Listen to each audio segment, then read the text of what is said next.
The title of our webinar, Forget Everything You Know About Change, because we realize that there is a lot of ideas that we all have about change.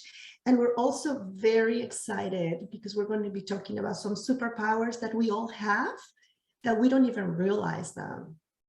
And so that is actually the bit that we are super excited about.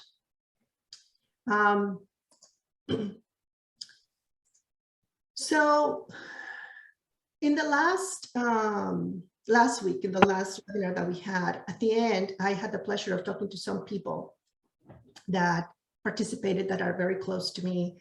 And some of them said, well, you know, I know a lot about changes, and I know about how to tell a different story about change. And I think that's a really common idea in today's world, right? We are familiar with the fact that we think, and that the fact that thought has a really important role in our lives. And so some of us have learned to tell a different story. It's like, okay, we're going to tell a different story about change, or we are going to manage change. We're going to do certain techniques. I'm going to try to reframe change and all this stuff. So that is not the focus of this training. So we are not focusing on changing, managing, reframing change. We really hope that at the end of today, you'll be able to see that there is a completely different way that we can experience any change, okay? And that's a bit, it's a subtle difference, but it's an enormous difference, because what we're proposing is that the way that we've been experiencing change is not the whole story. Marien, I don't know if you want to add anything at this point. Yeah, well, it's just really to emphasize that we are talking about a radically different way to experience change, to view it and to experience it, so that we can really go through it with more ease and more confidence. Great, thank you. So at the end of today, there are two things that we're hoping you're going to get. One of them is to understand why we experience change with difficulty, pain, and resistance. And the second is to see and to discover that you're actually perfectly prepared to deal with any change that comes your way. So that's our focus. Okay? So we have been researching this for the last year or so. And what we realized is that we have a paradigm of change currently worldwide, seems like, through just about every culture, that positions change as difficult and undesirable, even painful. And we were looking through different websites and different information, and I like to share with you some of the things that we found. So in literature, we have found that as early as 1831, Mary Shelley, which wrote Frankenstein, wrote this quote: "Nothing is so painful to the human mind as a great and sudden change." Right? And then our dear friend, Tony Robbins, he's not our dear friend, but you know, I like to say our dear friend, Tony Robbins. In 2015, he said something about change happens when the pain of staying the same is greater than the pain of change. And there is this lady called Mandy Hale. You know, I'm not super hip on social media, but apparently she's like really big. She's a bestseller in New York. And she wrote something about change is painful, but not as painful as staying the same. When we were Googling and we did a search of pain and change, we found 1.5 billion entries. Now, when we search for change and happiness, we found some, but a lot less. We found 193 million. So when you start looking at this, what you start realizing is that the way that we're looking at change is pervasive. And so it has like a deep reach and a wide reach, right? Because we have an idea that change is really, it's almost like change, pain. And Marien and I had a client just recently, and he was saying, you know, I just have the idea that change needs to be avoided at all cost. So this is really, really, really common. Now, this is what's happened in our world. We have accepted that as a fact. We have accepted the fact that change is difficult, painful, and it must be avoided at all cost. And based on that, there has been a lot of programs that are trying to be helpful. But they are creating material based on this paradigm. So most advised, most techniques, most programs that we have found that deal with change or try to help us with change are based on this idea that we all have accepted, and it is in our literature, it's in our music, it is in our self-help books, it is in our social media, it's just everywhere. So we just wanted to give you a sense that how we see change really is very pervasive, and it's ingrained almost in every single culture and probably throughout the centuries. I don't know if you've ever thought about that, but I was like really shocked. 193 million entries with change and happiness, and 1.5 billion with change and pain, right? So there's a contrast there. Now, we do recognize that sometimes we go, well, while we are going through change, we may feel uncomfortable, we may feel pain, we may feel that we struggle. I mean, that is true. While we're going through change, we may have these experiences. What is also true is that we have a tendency to make up a story in our minds about how we are feeling and attribute it to circumstances. So sometimes I may be feeling a little grumpy or a little irritable, and for sure I will look at my husband and I will find the reason why he's caused that, right? So we have this tendency, and then what also happens is while change is happening, we will at times feel uncomfortable and feel we are struggling, and it is common to then create a mental story about that many times is invisible to us, but that is causing real feelings of discomfort and pain. And then just the same as I find all the reasons to assign my grumpiness to my husband, we then assign our pain to the change. So suddenly we've got the evidence that change is painful. But what really tends to happen is that we are very good at creating mental stories about our experience. And that's what completes the loop. So there we go. The paradigm that change is painful is true because I feel pain and there is change. So this is something that Gabriela and I were considering and going, that's interesting. And that's why we end up with this paradigm, and we end up reinforcing the paradigm again and again. So it becomes more pervasive. Mm-hmm. Yeah, and in our last webinar, there was a participant, and she's a human resource director of company. And, she's really aware of all of this. She's done some training on this. not our training, but other kind of training. And she says, I know that we can experience it differently. And then towards the end of the webinar, she said, one of the things that I say a lot in my company out loud in my meetings is, well, we're not good at change, are we? And I just want to stop saying that.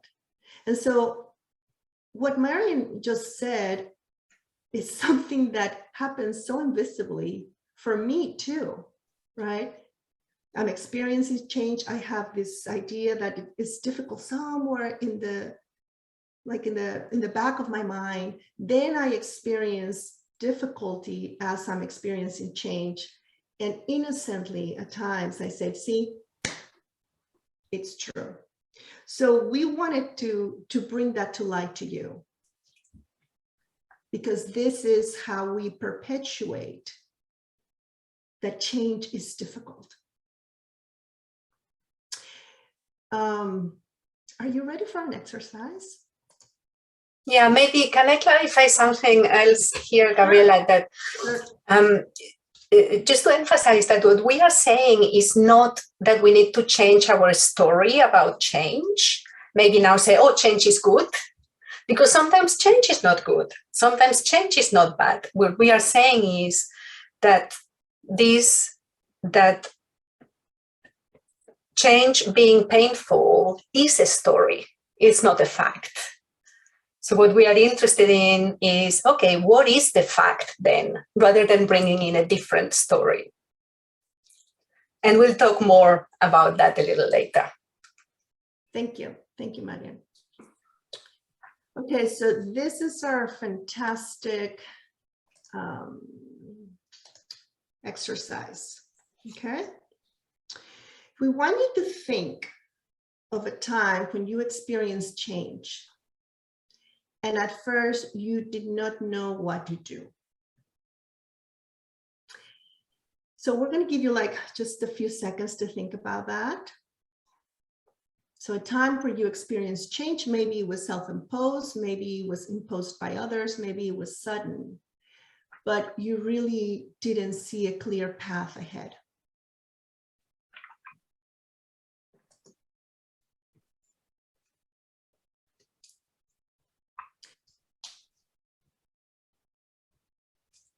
Now, what we're interested in finding from you, and you can use the chat for this, is how was that experience at first when you really didn't know what to do?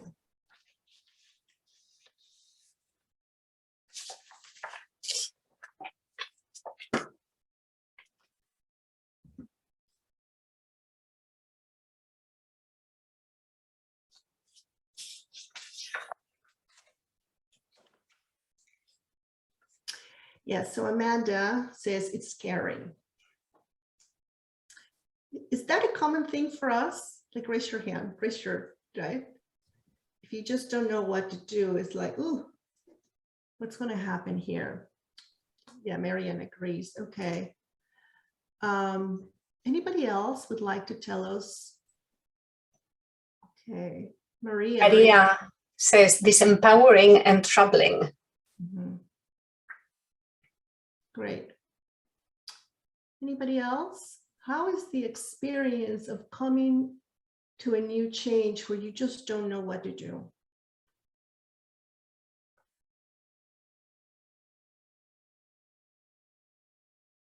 And if you can't think of a change, something that just occurred to me was, when the pandemic started a couple of years ago, and suddenly, I think that was a change for all of us, when we found out, well, cannot meet people in person anymore, and suddenly we're in lockdown, and I don't know about you, but it can be exciting. Okay, yes, that's true too. Yeah, absolutely. Linda, you're answering the other question. You have to wait for the next exercise here. No,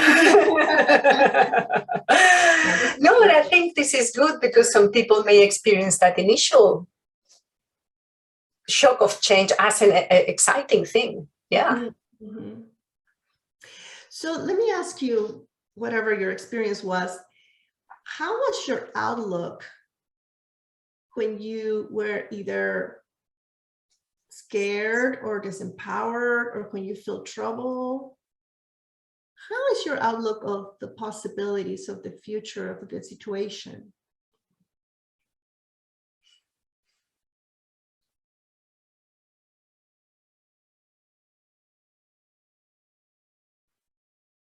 Pessimistic, yeah. Bleak.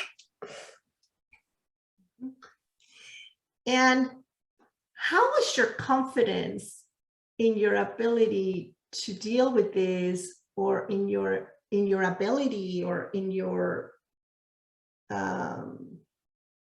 sense of, I'm going to be able to do this gracefully and fine?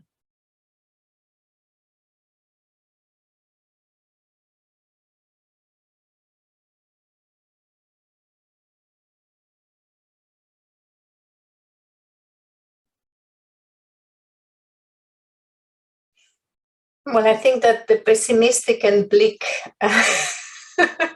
comment kind of says that. You know, it's interesting, right? Because when we are experiencing that and we feel this sense of pessimism and we're looking towards the future, all of a sudden we feel shaky about how are we going to do this? I may not be like really good at this. And there are a few people that I've heard that have told me, you know, I'm just not good with changes. We've got a comment from Amanda and from another one. Oh, we've got several coming. Sue. It becomes overwhelming and full of anxiety. Maria says, initially there is a belief that I have this, but reality often buttresses against that, and I lose confidence in my ability to handle this. Yeah. And Amanda says it comes and goes, sometimes hopeful. Okay. Yeah, and I think this is pretty common, right? Like, I go into fight mode. Oh, yes. Yes. Yes, that's right. This is another thing, because right, it's just like, let me go at this. So this is, I think, a common experience. This is not that unusual, right? Like, you could be a pretty self-assured human being and you can still experience this. Now we're going to take the exercise a little bit farther. What happens after a while? So you're faced with a change. You don't know what to do. Maybe you start feeling a little anxious. Linda gets excited. Some of us get excited, right? But if you don't get excited and you're in that space of like, oh, geez, you know, how's this going to go? We just start going into the fight mode. After a while, what happens?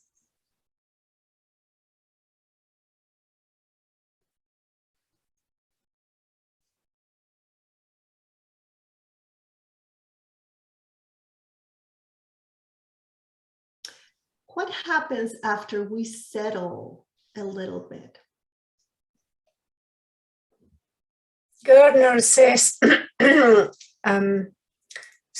oh, I moved too quickly. Maybe you do not have to do anything. And so it can become normal. Maria, eventually one settles into the change. And Amanda says acceptance. Linda, see new possibilities. Now, is this common for everybody?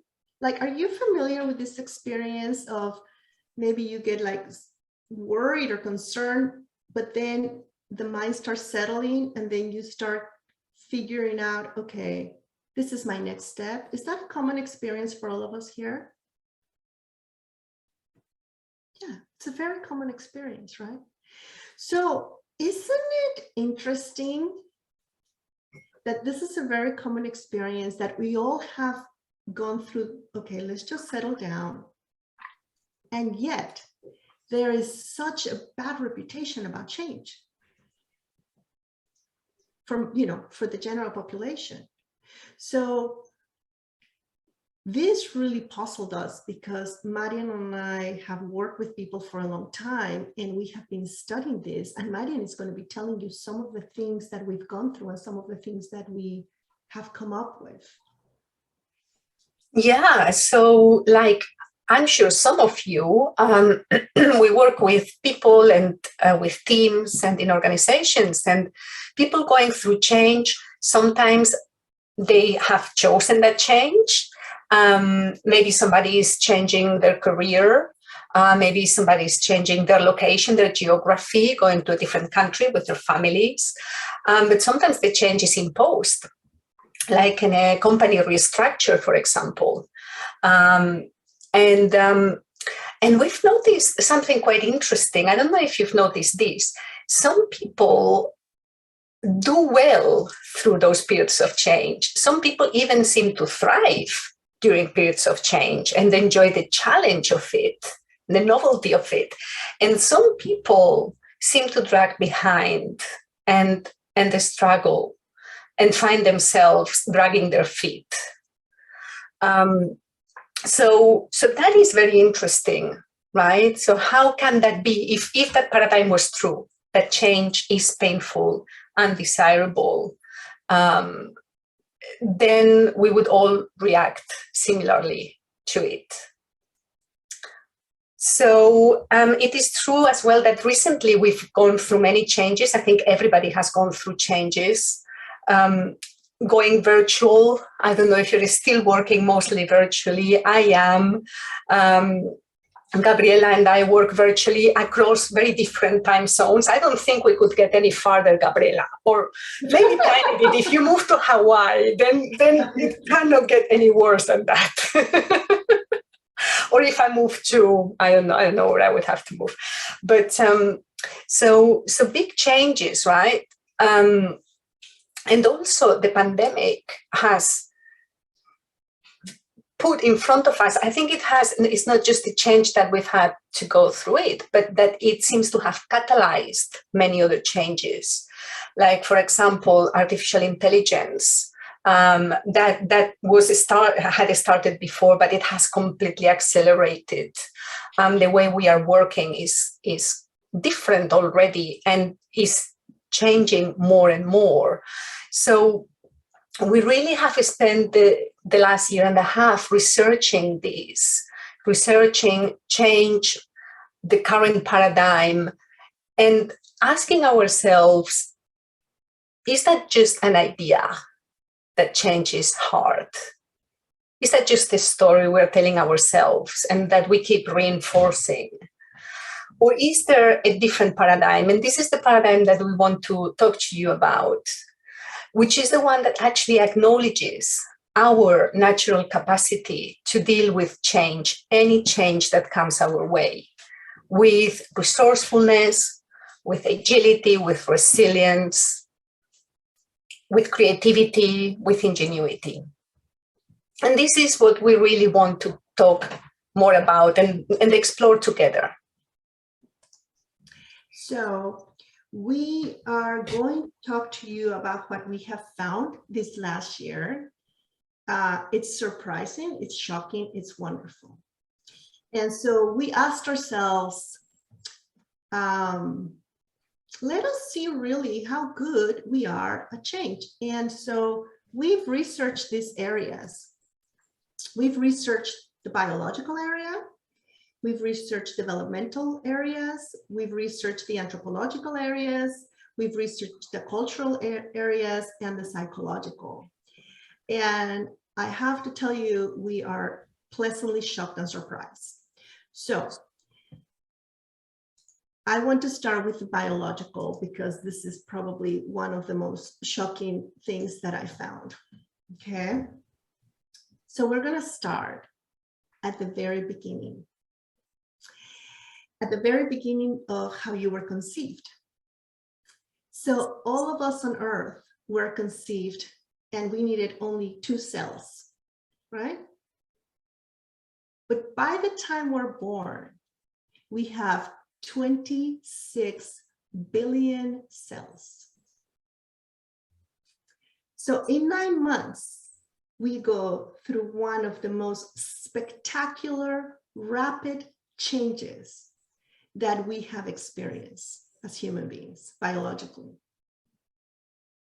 With no effort, with no knowledge, this is just sort of what happens.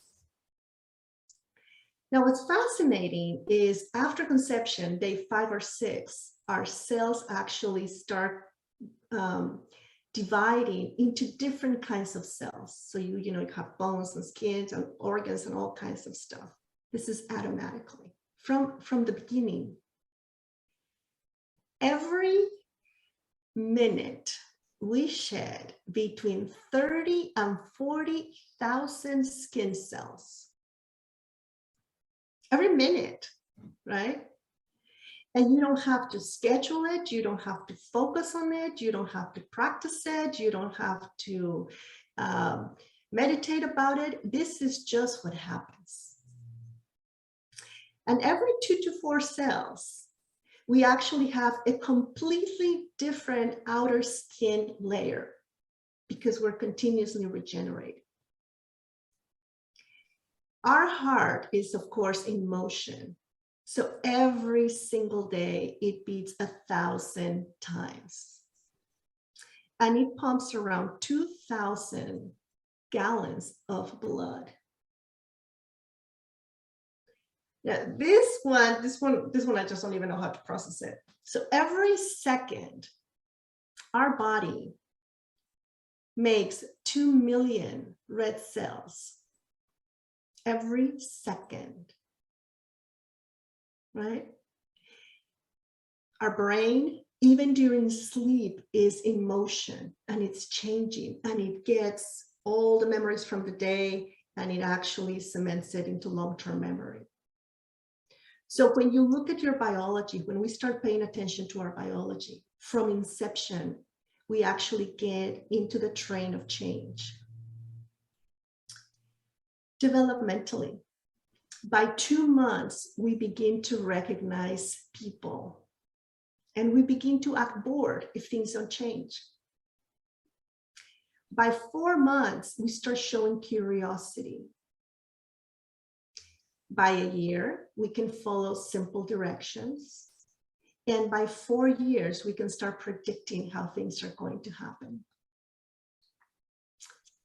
No attention needed. This is just what happens naturally. Anthropologically, we learned to deal and control fire around 800,000 years ago. And we started migrating out of Africa between 50 and 60,000 years ago. Today, we inhabit every continent on Earth. The cultural changes that we have gone through in the last few decades are remarkable. We went from having no Google, right? Nobody had Google before 1997. And now in 2002, it became a verb. Who doesn't Google? Everybody Googles, even my 93-year-old mother-in-law, right? I don't know if you remember this, but we went from 8-track, I guess, at one point there was the record and there was the 8-track, right? But more recently, we went to Napster and that's when we started downloading music. That was a big hoopah, right? Because it's like we started getting into artist infringements and all kinds of stuff. But now who downloads music? Nobody, because everybody is listening with the streaming programs or services like Spotify. And do you remember Blockbuster? Blockbuster here in America is where you could go and actually rent the movie. And it was like, oh my God, I hope that there is a copy of this. Now, of course, we Netflix.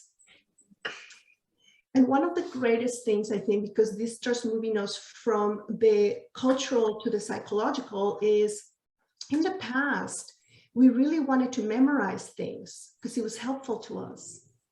And now we all have moved to learning how to search for things.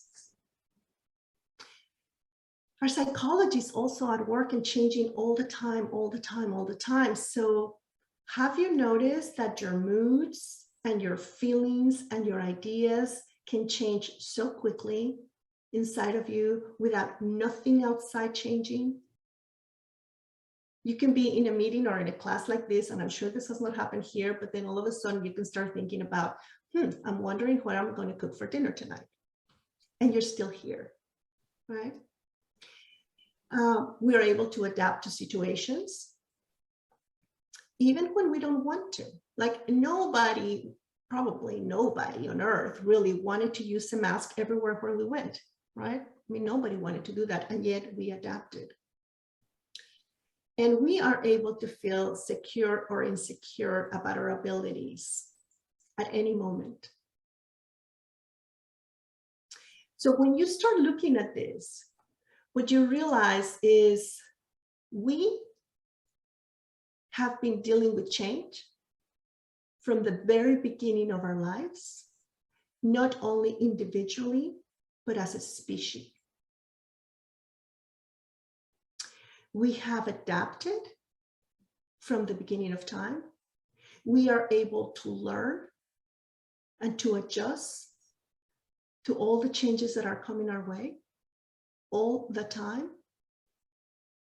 And in a sense, if you're alive, what we can say is that you are change in motion.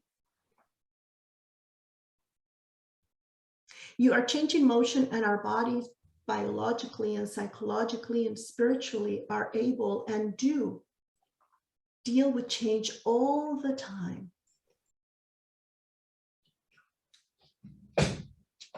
And we think it's essential for us to start understanding a lot more about this. You know, today is just kind of like a little taster, the top of the iceberg in a sense, because we only have a very limited amount of time. But I have to tell you that in the year and a half that Marien and I have spent together learning about this, there were a few times where I was here in my office and I was in awe at our capacity to be in change. And there was one particular moment where, you know, with the sales and this whole thing, where I just felt like I'm supported. I don't have to worry so much, and I don't have to learn so much.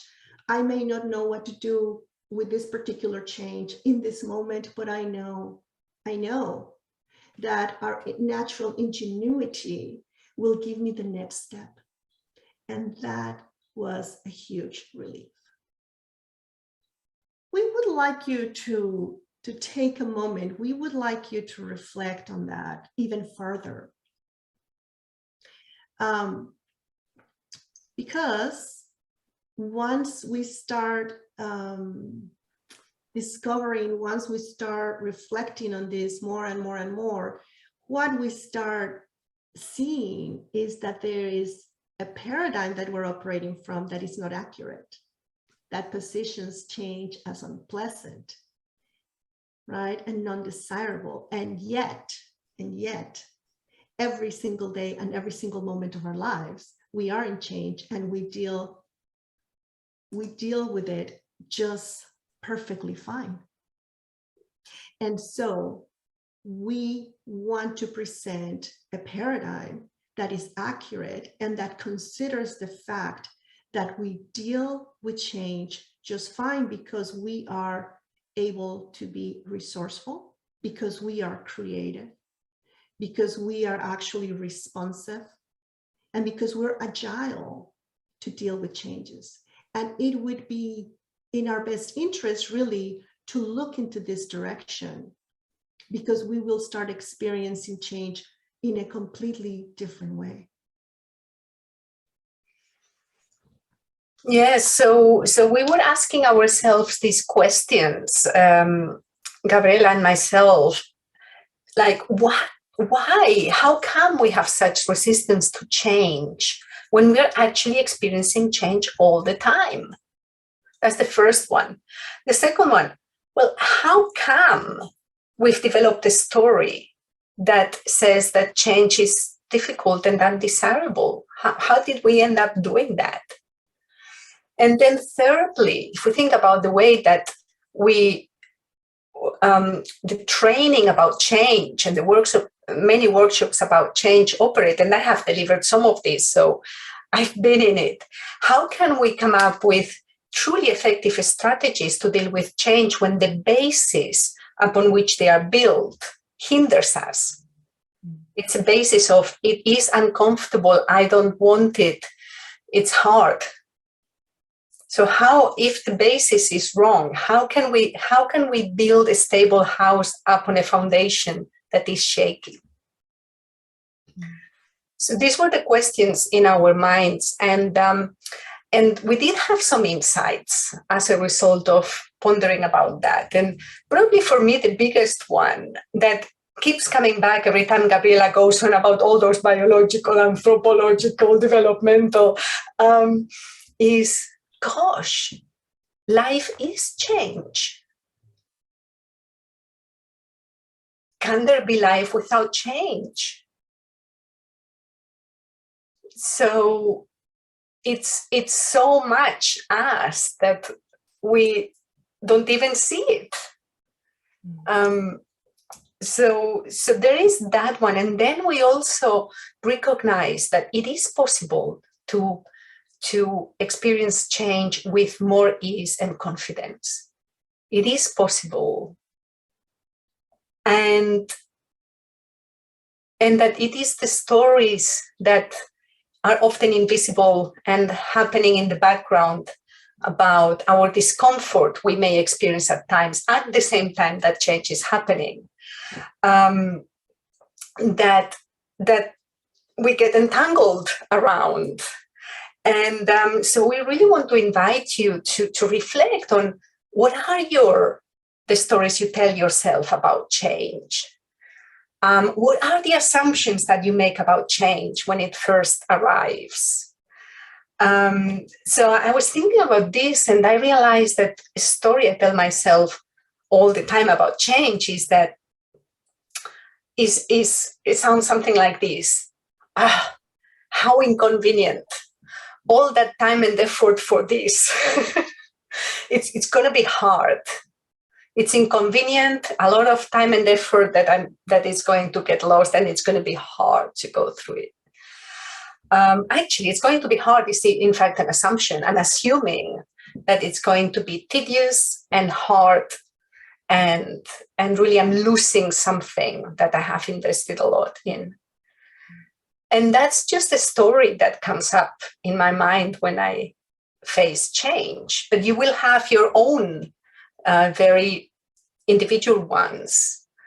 And it's really helpful to know that for me, because I know that's my go-to place. I know when it shows up, I recognize it now much more. And I know that I am falling into that old paradigm, current paradigm of difficulty. So we would love to, Gabriela, did you want to add something? No, go ahead. We would love to talk to you more and explore with you more this new paradigm about change, which really is about acknowledging that natural, innate, effortless ability we all have to deal with any change that may come our way. And Gabriela is going to tell us a little bit more about that. Yes, and we wanted to, we were so hopeful that we all could experience change in a completely different way. We were so hopeful about that. And we were hopeful because we realized that although we have experienced change all along, as we've seen through the history of being alive, one of the things that felt to us is that the rhythm and the velocity of change is just getting a little bit faster because we have technology, right? We have technology, and so it just seems like it's part of what the change is about right now. And we hear a lot of people say, I just don't have any certainty. I don't have any sense of knowing. I feel so uncertain about the future because everything is changing. Everything's changing just so quickly. So we we were really noticing those two things. We are having to deal with change all the time. And right now, it just seems like it's a little bit more rapid. And wouldn't it be wonderful if all of us could really tap into our natural ability to be resourceful and creative?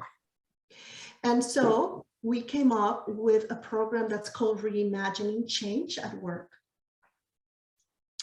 Why at work? Because most of us have to work, and most of us work, with people in teams.